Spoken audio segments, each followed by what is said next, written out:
One of the strangest stories of World War II is the story of sneak craft attack, favorite naval weapon of the have-not nations.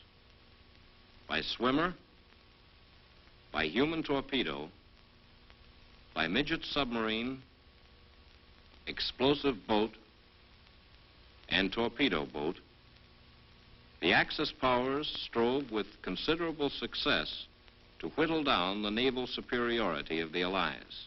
The Allies learned vigilance the hard way, to the tune of thousands of tons of warships and merchantmen sunk and damaged.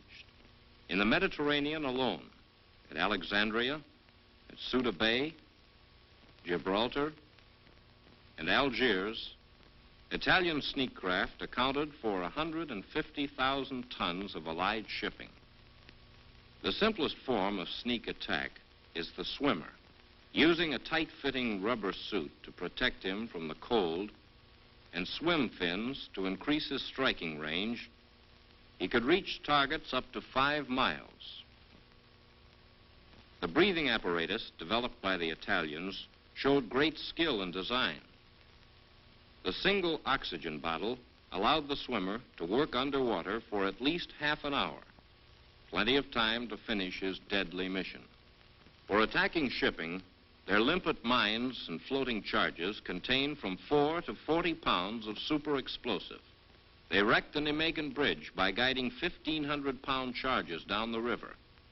And throughout the war, they successfully blew up locks along the inland waterways.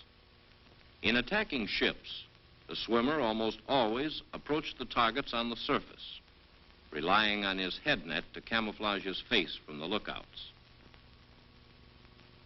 On reaching it, he put on his nose clip and his mouthpiece for underwater breathing, filled the lung with oxygen, and submerged quietly to the bilge keel.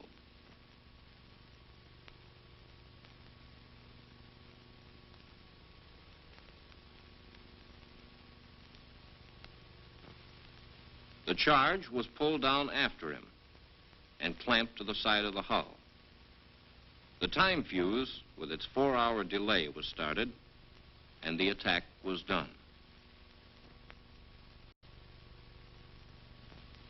Score for the swimmers: the Nijmegen Bridge, many canal locks, but only a few Allied ships. The most successful Italian sneak craft was their version of the human torpedo, the Siluro Lente Corso, the SLC. Popular opinion to the contrary, the SLC was not a suicide craft. It was a modification of a standard torpedo that carried 2 men and 2 heavy charges to the target. The 2 280-pound warheads were in turn clamped onto the nose of the torpedo for delivery and were readily detachable at the scene of action. One of them was easily capable of breaking the back of a merchant ship. Together, they could, and did, put a capital ship out of commission for a year.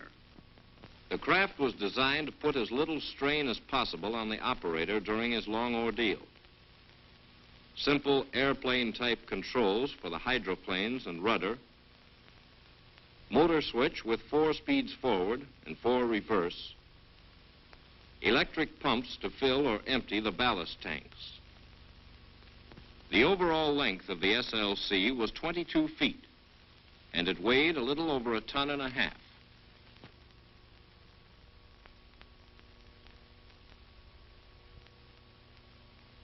The 2 high-pressure bottles carried enough oxygen to last the torpedo men for from 5 to 6 hours of continuous use underwater.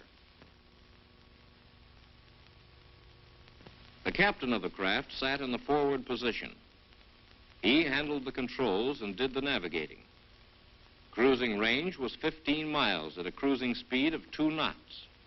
In December 1941, 4 of these craft scored a triumph roughly equivalent to a major sea victory. Slipping into Alexandria Harbor undetected, they proved the craft's superior maneuverability and unusual striking power. Each pilot approached to within 50 to 60 yards of his target with only his eyes above water. At night, detection was almost impossible. Then he submerged and ran slowly and silently to his target.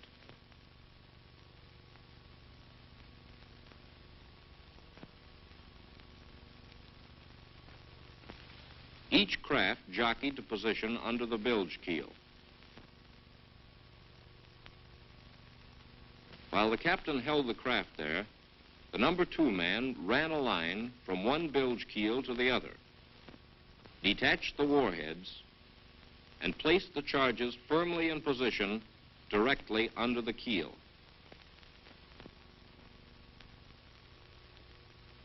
The time clocks were started, and they drove away.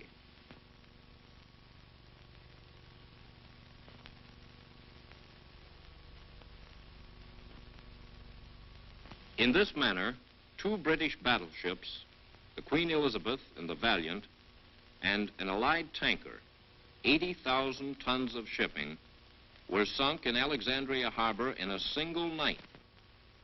Later, at Gibraltar, they were able to bag 9 British and American merchantmen. This constant threat of surprise attack was almost as much of a strain on the Allies as the 150,000 tons of shipping actually damaged or sunk.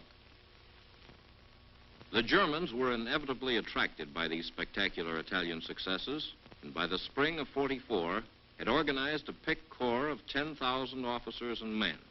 Their first successful craft was a one-man human torpedo. The real torpedo, the child, was slung below the mother, which carried it to within close firing range of the target. Every detail of the design and operation of Marder was carried out with typical German thoroughness. A welded steel trailer assured rapid delivery at the launching point, and camouflage nets preserved the secrecy of the operation. Here was a fairly effective weapon whose mobility was such that it could be quickly concentrated for mass attack. As originally designed, the German one-man torpedo was purely a surface craft. Through inexperience, the first ones beached harmlessly at Anzio Beach without firing their torpedoes. They were the subject of more curiosity than alarm. But later, in the summer of '44, they carried out successful surprise attacks.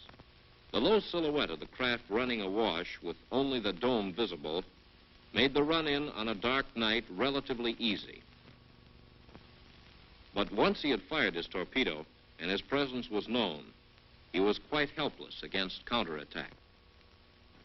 The Germans could ill afford to sacrifice their trained men, and the next craft were made able to dive. Marder was found to be fully operable at depths up to 90 feet.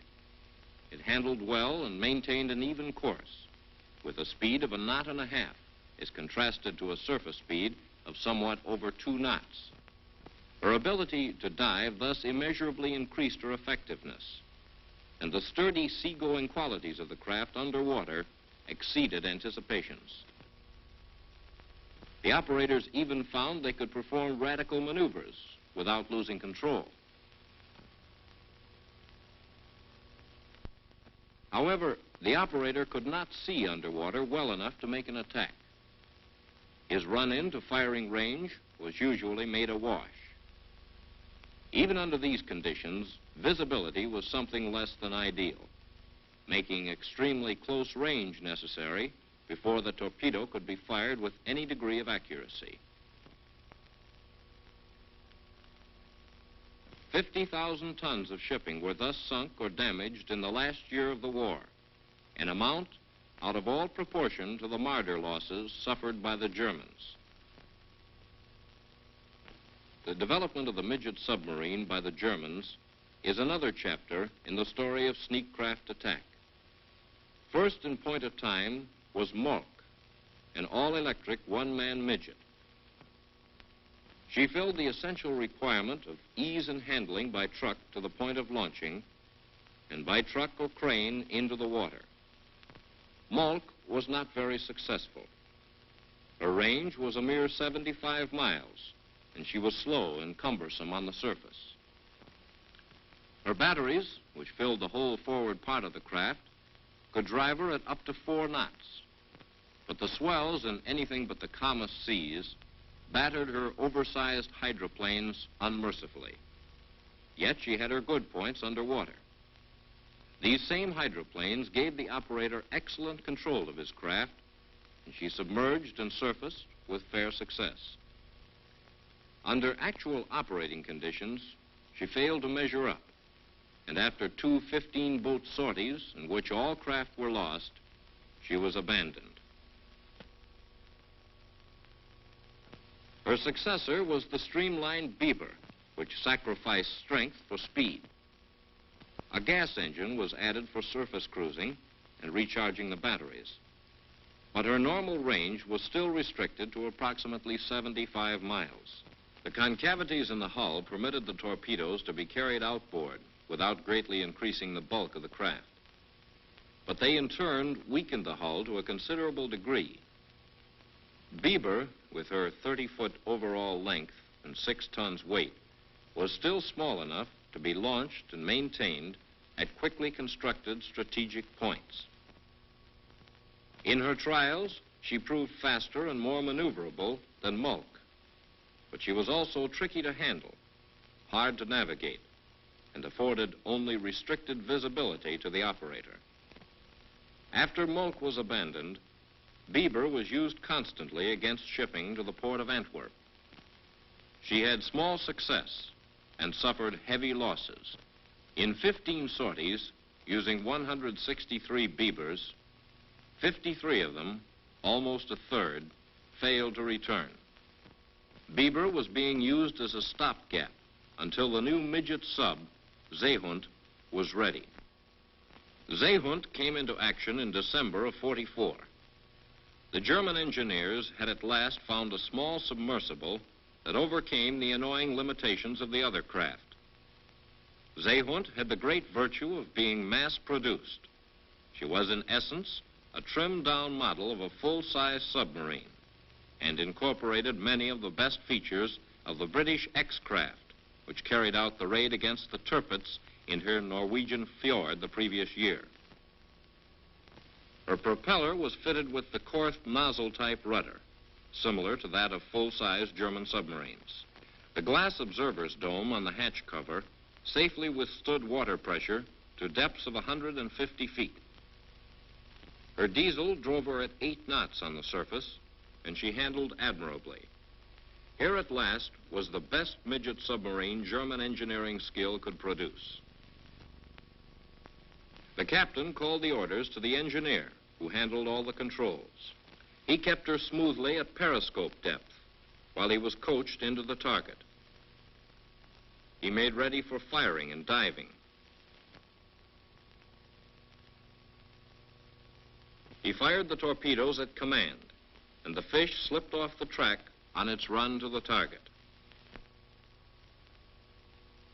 Take her down, and down they went as the captain took a last quick look through the periscope. Underwater, her small size made it almost impossible for the warships to find her. Listening gear was incapable of detecting her propeller noise at slow speed, and it was very difficult to ping on her small hull.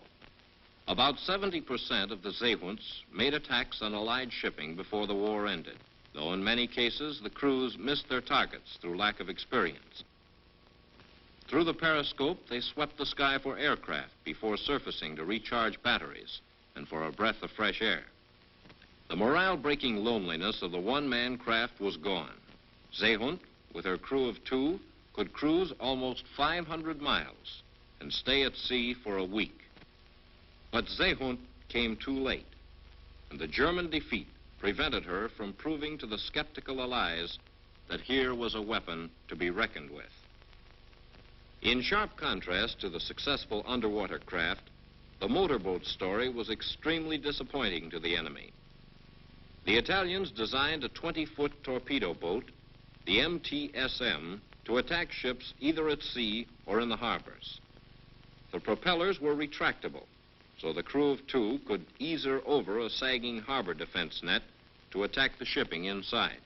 2 Alfa Romeo engines, one on either side of the single torpedo tube, gave her a top speed of 32 knots. The torpedo was fired by aiming the boat directly at the target. And after firing, the boat was turned sharply away from the following torpedo. This was fine theory that seldom worked out in practice, for the ship's gun crews were able to shoot most of the boats out of the water or drive off the attacks before damage was done.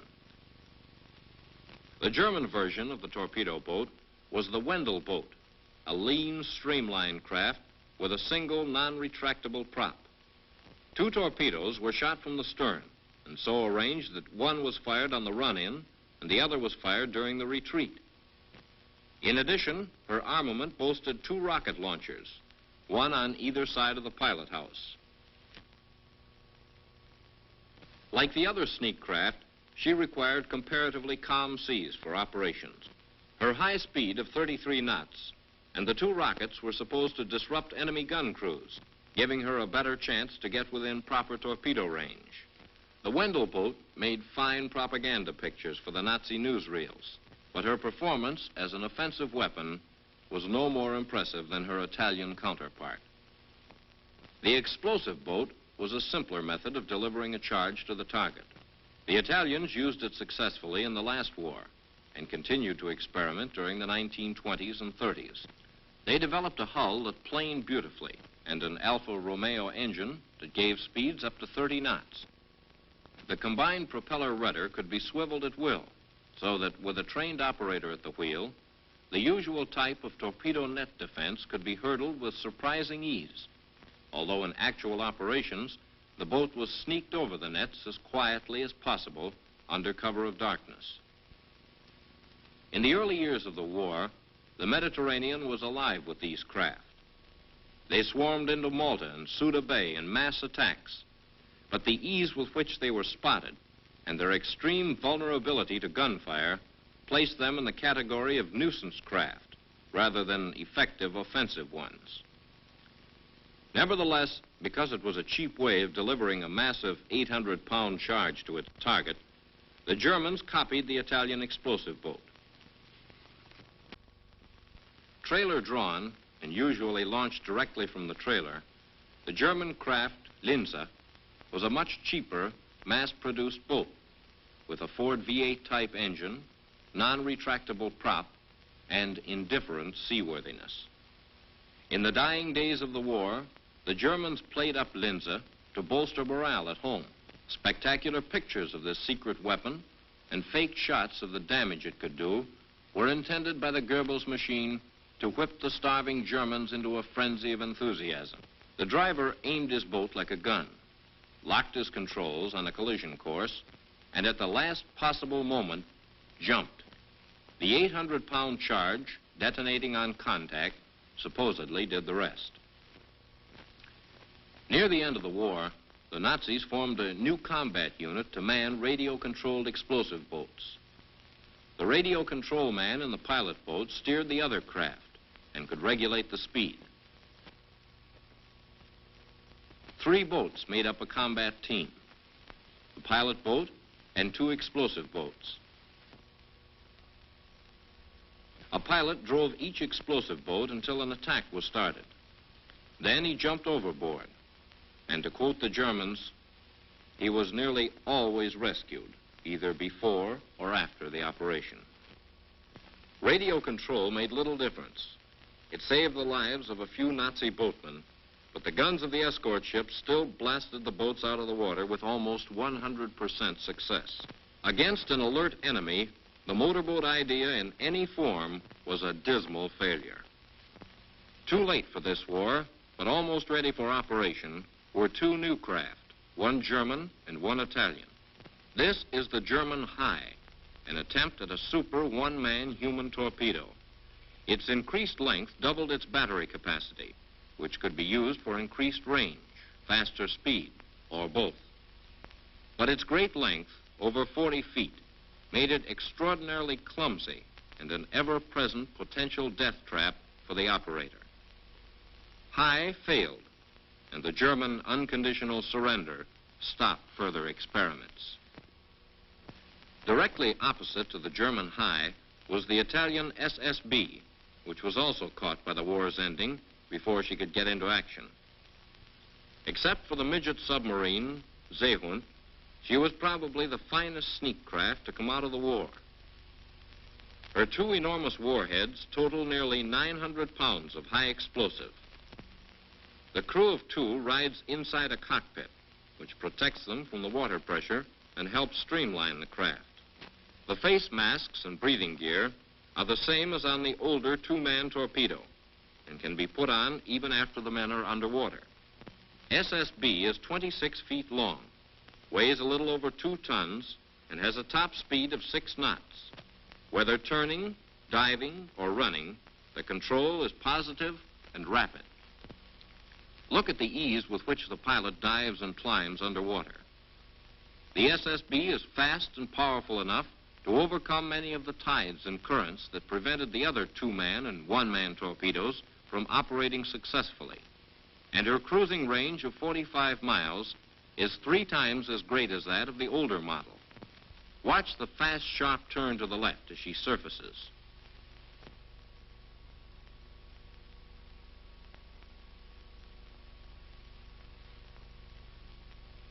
Shipping is attacked in the same manner as with the older two-man torpedo. For operative technique, the whole operation is shown on the surface beside a ship. After coming alongside submerged, and in a real operation, sinking to the bilge keel, the number 2 man gets out of the craft with his clamps and fastens them to the bilge keel. As this is a merchant ship of 6,000 tons, only one warhead is needed to blow a tremendous hole, break her back, and sink her. The clamp holding the first section of the head is loosened. While this is being done, the captain holds his craft in position under the bilge keel in a real operation, alongside the ship in this demonstration.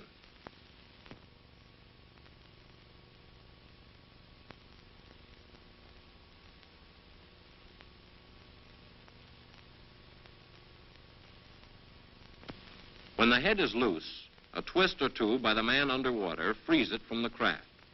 As it has only 2 pounds of positive buoyancy, it is easy to pull it under and fasten it to the hull.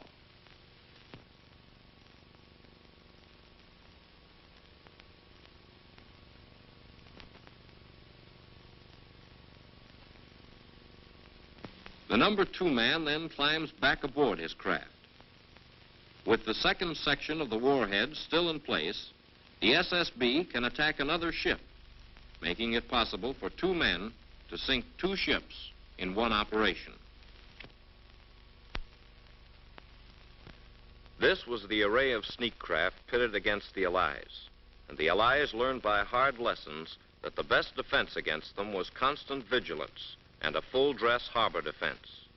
Attacking a harbor, the sneak craft could easily evade the long-range surface search radar or deep-water magnetic loops at the harbor mouth. Even the line of sonobuoys on the surface or hydrophones on the bottom could seldom pick up their weak propeller beats, and then only if the craft were operating at high speed. The long-range heralds set up on either side of the harbor will not detect sneak craft.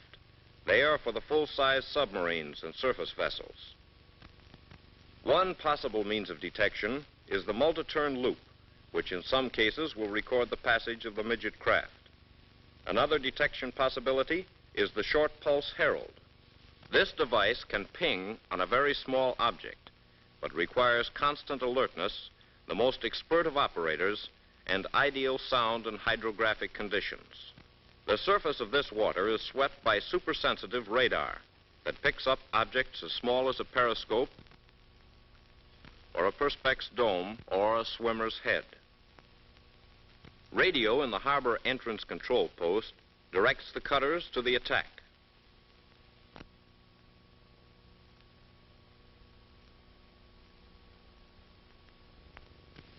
Torpedo nets are the last line of fixed defense. The latest and best stopped torpedoes, one-man human torpedoes, midget subs, and with specially rigged surface elements, they stop motorboats.